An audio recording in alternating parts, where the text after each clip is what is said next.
Top quality और consistent performance के लिए सिर्फ सिल्वर पंप्स एंड मोटर्स, नाम याद रखना। અને ઉત્તર પ્રદેશમાં પણ પેટા ચૂંટણીનું મતદાન થઈ રહ્યું છે ને ઉત્તર પ્રદેશની પેટા ચૂંટણીના મતદાન વચ્ચે મહત્વના સમાચાર સામે આવ્યા કે જ્યાં માથાકૂટના સમાચાર પ્રાપ્ત થઈ રહ્યા છે।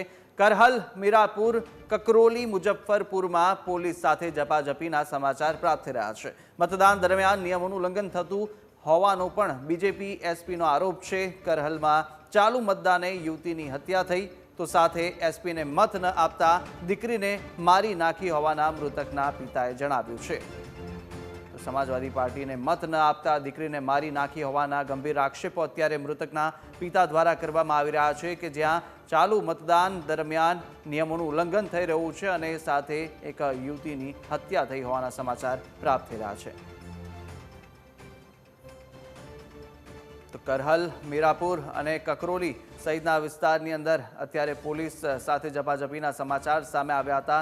ઉત્તર પ્રદેશની અંદર પેટા ચૂંટણી યોજાઈ રહી છે અને તે દરમિયાન જ મતદાન વચ્ચે માથાકૂટ થઈ અને મતદાન દરમિયાન નિયમોનું ઉલ્લંઘન થતું હોવાના આ બીજેપી અને સમાજવાદી પાર્ટીએ પણ આરોપો લગાવ્યા છે અને તેની વચ્ચે યુવતીની હત્યાના સમાચાર સામે આવ્યા છે। પોલીસ સાથે ઝપાઝપી પણ થઈ છે। તો મૃતકના જે પિતા છે તેમણે પણ કહ્યું છે કે બીજેપીને મત ન આપતા દીકરીને મારી નાખી છે તેવા આરોપ લગાવવામાં આવી રહ્યા છે। તો અત્યારે મતદાન યોજાઈ રહ્યું છે કે જ્યાં અનેક વિસ્તારમાં શાંતિપૂર્ણ માહોલ થયો પરંતુ અનેક એવા વિસ્તારો પણ છે કે જ્યાં મતદાન મથક પર માથાકૂટ થઈ રહી છે। આ દ્રશ્યો ઉત્તર પ્રદેશના સામે આવ્યા અને બીજેપીને મત ના આપ્યા હોવાથી દીકરીને મારી નાખવા હોવાનો મૃતકના અત્યારે પિતા જણાવી રહ્યા છે।